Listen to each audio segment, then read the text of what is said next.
maraming hindi pa tayo na site kasi maraming langgam doon. Medyo unsafe doon.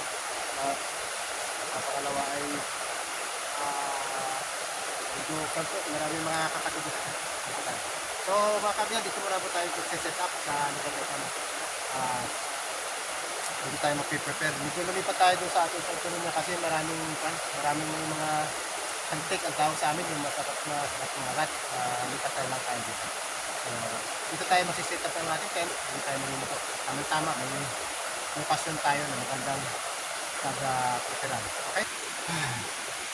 Ngayon po, nakaset up na tayo. Medyo mahirap lang kasi nasa babaw tayo ng bato. So medyo talagang kailangan ng magandang posisyon. Ano po. So ngayon, prepare muna po tayo ng ating mga lulutuin. Ano po. Okay.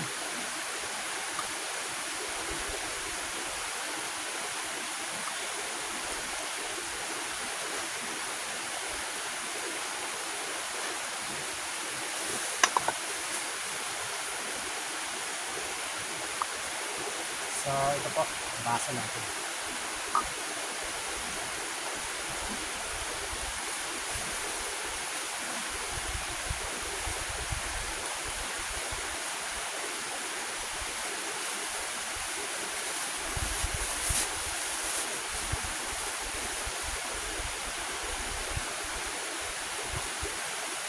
Nagdala tayong saging. So, may 4 na piraso tayo. Nalimutin po natin ito. Then, so, may kamote po tayo. Ito ang ating gagawin tanghalian.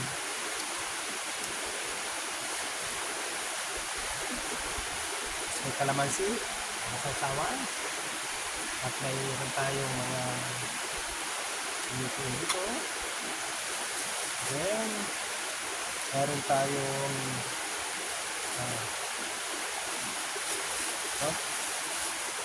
guys, meron tayong tuyo. Piprito natin ito mamaya. Mga kanya, piprito natin. Tuyo. Ay, okra.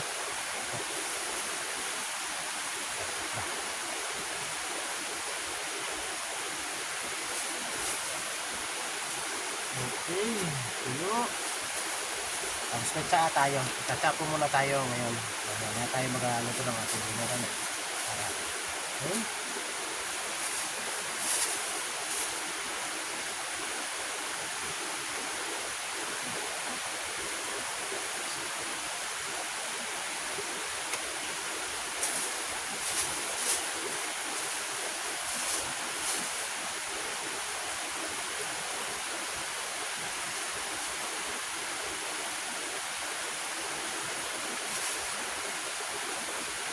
Ano po ito? Tatlo sabi natin, panghalian. Yung kamote.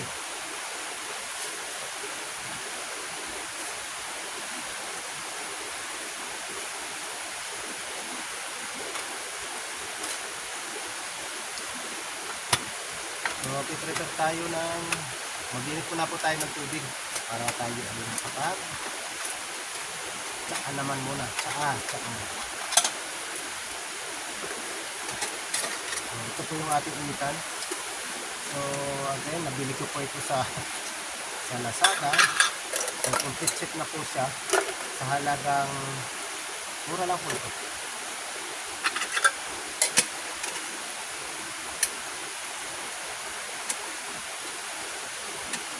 So ito, din po tayo kukuha ng tubig pang-init natin.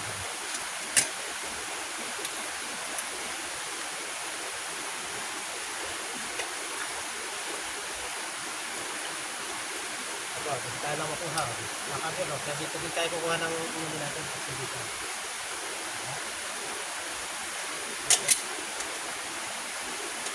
So, dito tayo magluluto.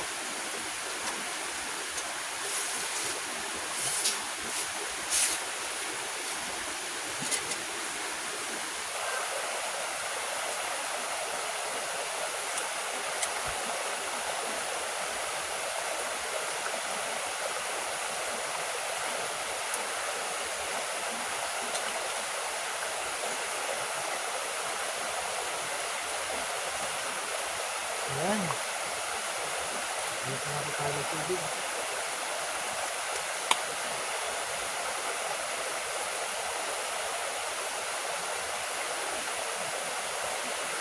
So yun mga kabiyan, habang naghihintay tubig, prepare na natin ito, ang ating lulutuin ngayon.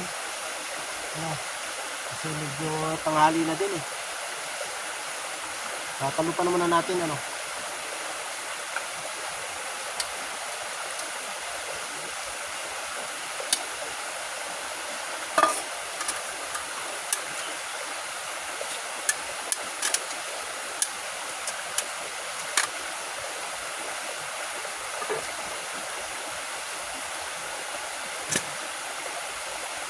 Lasan muna natin.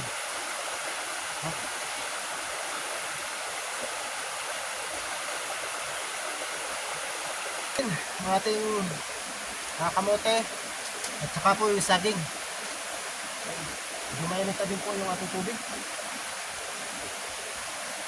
So, bilisan natin ano para dito po ang isusunod natin eh. Maganda kasi po pagka mas gusto ko na pag naglalaga nito, buluto, yung wala ng balat para pagkaluto, diretso ng kain. Ano po? Yung iba, mas gusto kasi yung iba, may balat daw. Ano? Pero sa akin, mas prefer po ako na may binatalupan ko muna. Okay. Kayo guys, nakahalas na ba kayo na magbalat ng ganito? Ito po.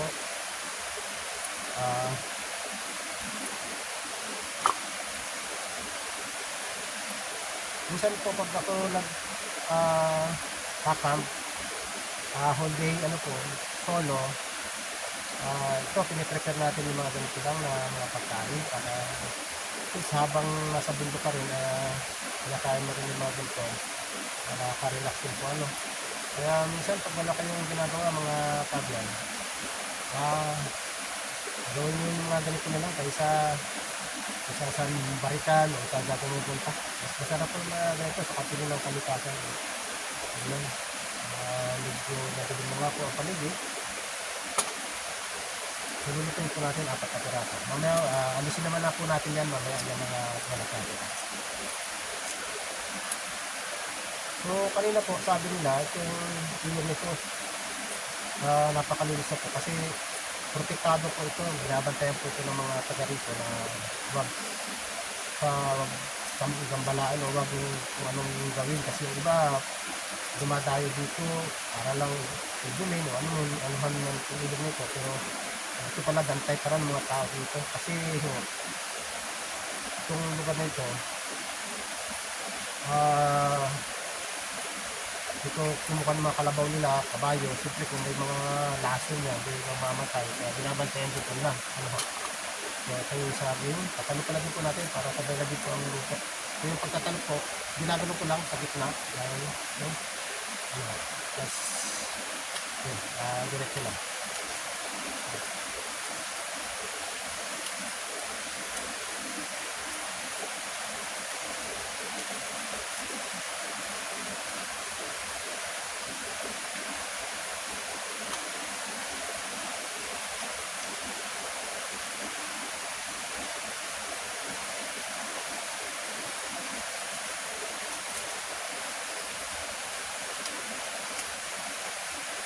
Alauna na po kasi yung binugutom na po yung abyan.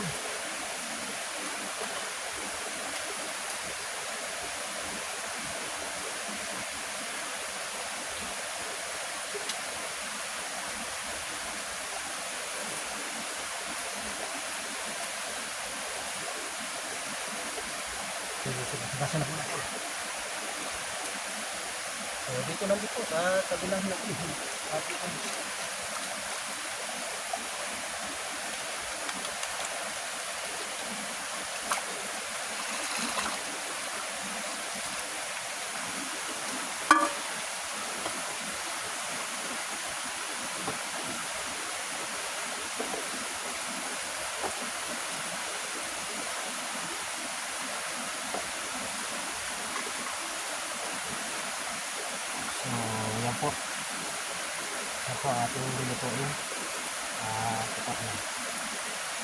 ito.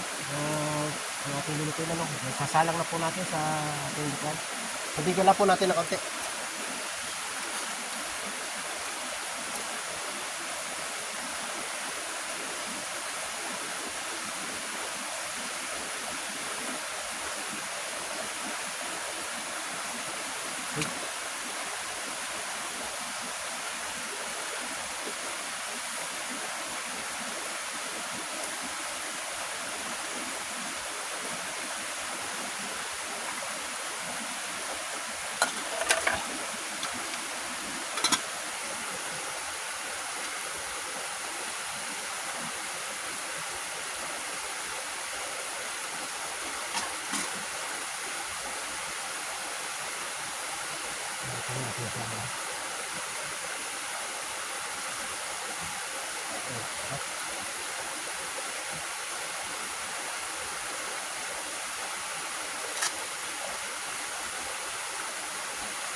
Tingnan natin kung okay na.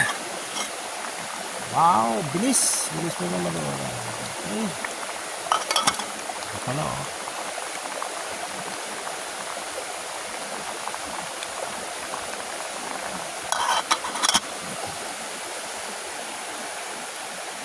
Na. So, wow. Okay na. Malapit na, malapit na.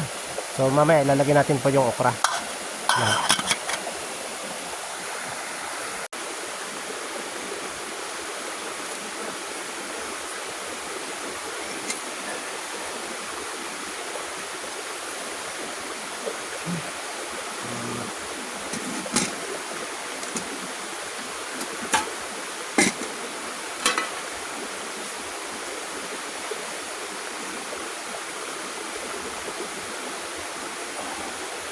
So mamaya magpiprito na po tayo ng ating tuyo.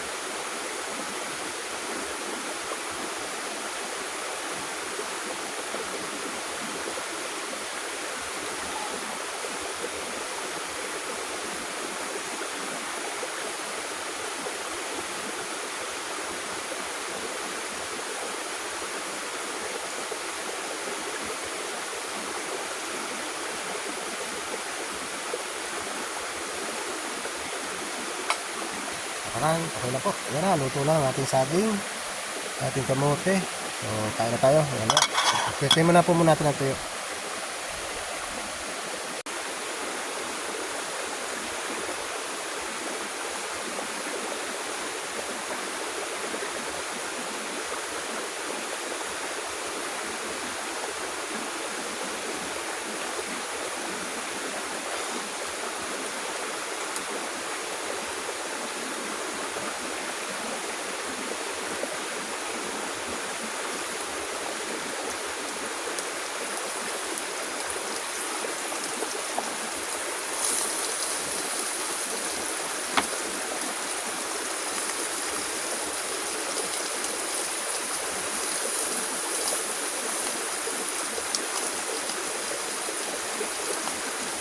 Yan, tututo na natin.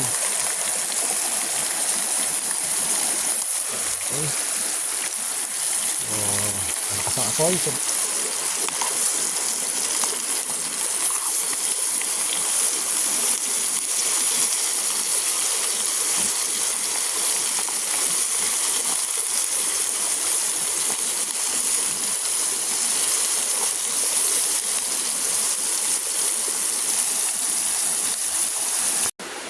kuha tayong saging, dahon ng saging para lagyan natin ano. Ito na lang, pwede na ito. Ulit.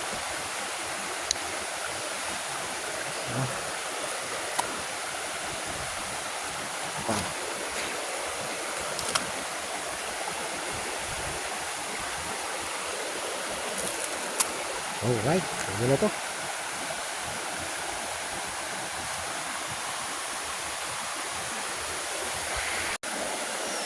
So yan na ang ating tanghalian mga kabyan, luto na no. Meron tayong 4 na saging, 2 kamote, 4 na okra, 4 na tuyo at 2 kalamansi. So ito ang ating gagawin tanghalian mga kabyan. So lunch time na. Okay. Kain na po tayo mga kabyan. Ito luto na po yung ating kamote at saka yung saging at tuyo. Ito na po siya. Sip na po tayo.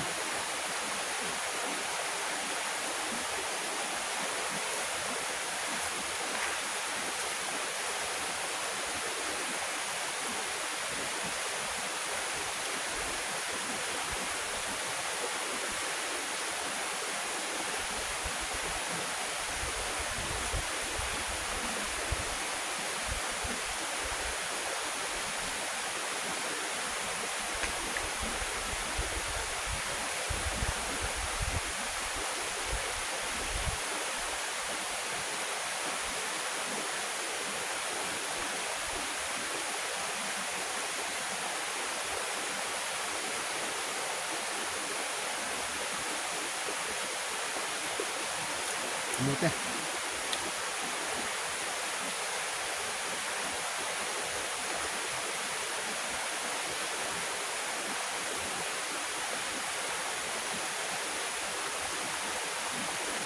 Masarap na pag nasa bundok ka mga kabyan. Kahit wala kang ulam.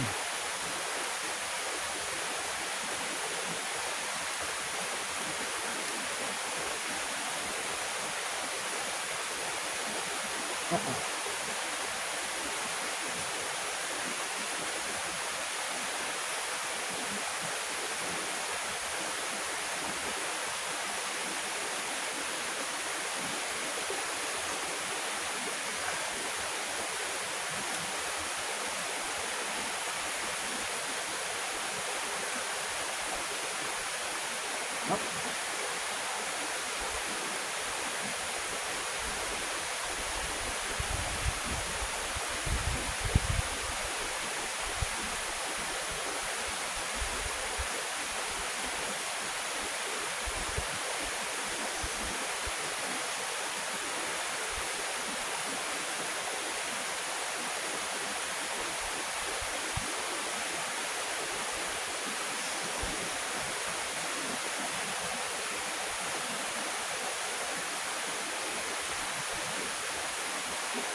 Sobra oh. Kamote oh, sarap oh. Yung kulang to oh. 20 pesos ang isang kilo. Ang dami pa po. Sarap oh.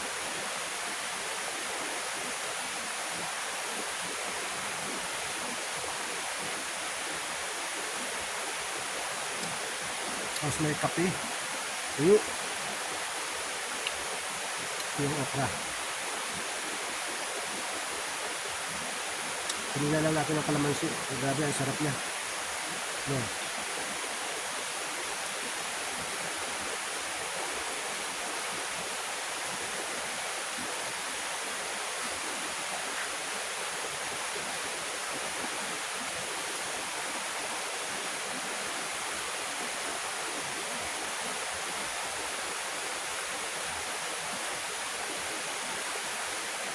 Dahil pulo tayo. Pulo ngayon tayo nag-camp. All day camp lang po ito. Kasi may tinignan din tayo dito isang site na pwedeng pang overnight ano. So pag balik ko dito, dadalhin ko na yung tent ko. So baka dito tayo mag-overnight na 1 or 2 nights tayo dito. So Kasi sabi na may marami pa daw mga lugar dito, may mga falls pa daw dito na pwedeng puntahan. At marami pang mga yung mga jungle area nila, yung gubat, marami pa daw po dito. So sabi nung mama kanina na nakita ko kanina, yung nasa review kami sa taas, ah, marami pa daw doon na mga lugar na pwede, mga magagandang lugar. So sabi ko pagka may pagkakataon, ah, mag-overnight ako dito, isa o dalawang gabi ako dito para kasi enjoy ko naman po yung kabundukan nito, anong bayan, anong lugar nito. Ito.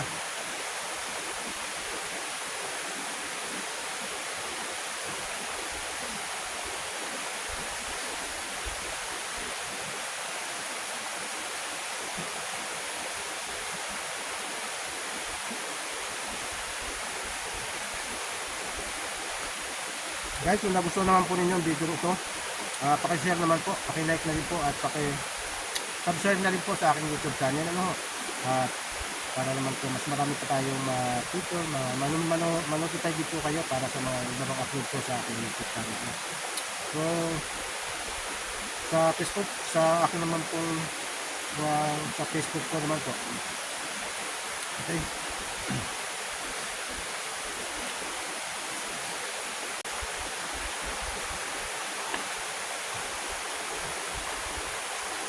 Okay. Busog ako Sarap po kasi yung kan. Sarap ng kamuti. Ito guys, kung wala kayong ginagawa talaga, mas maganda mag-explore tayo, mag-explore kayo sa mga ganitong activity. Kasi marami tayong na-experience. At una, na-relax kayo kung nandito sa mga ganitong lugar. Mag-solo camp po tayo ngayon kasi holiday lang naman ito. Nagpunta kasi tayo sa lugar lang dito. Bisita natin kasi meron itong sabi kanina ni tatay. May isang lugar na dito na napakaganda. Pero sabi ko sa ako na lang babalikan naman. At may pinunta tayo sa kaibigan dito na taga rito. Sa ako, diretso na lang ako doon sa bungkan, sa taas.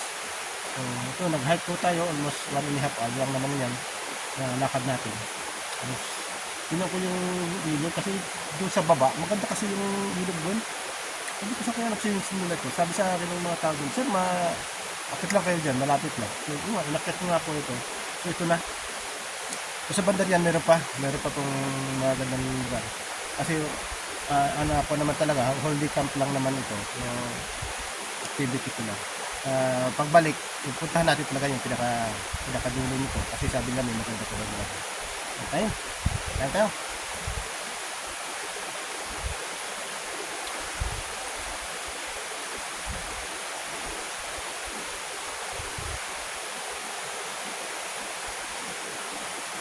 Medyo kulimlim na kanina to yan ano ko ka baka umulan.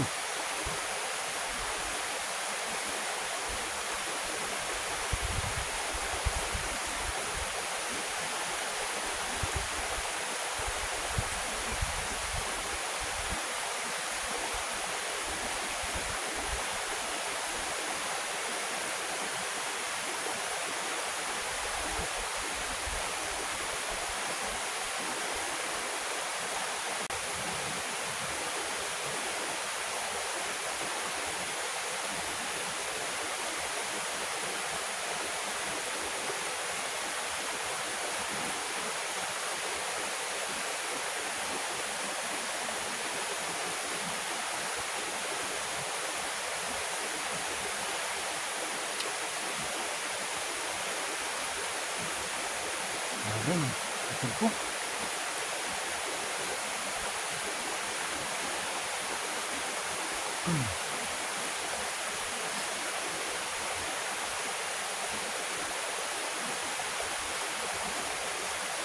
Habang kumakain ka ang sound mo yung tunog ng tubig.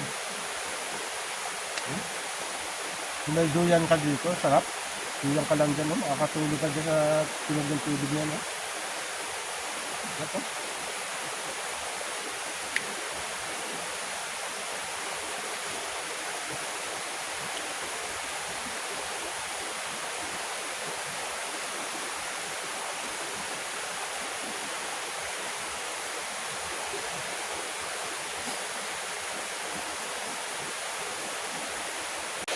So yan na, mga kabyan.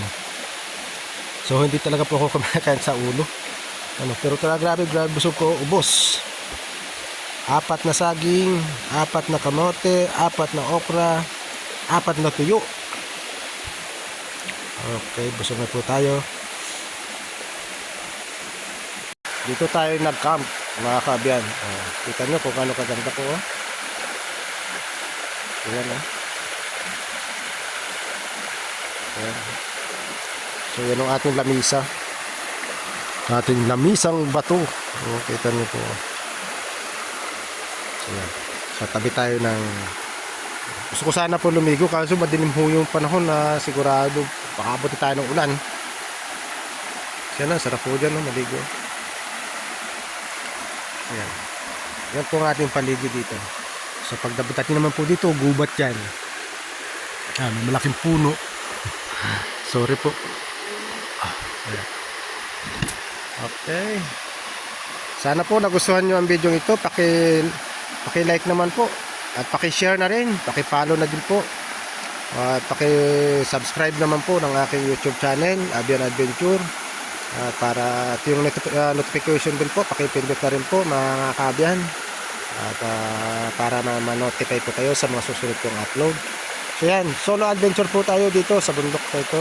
At napakaganda po ng nasabing ilog. Pag-enjoy po tayo sa ating activity ngayon. So, maraming salamat at see you next video. Salamat po. Salamat.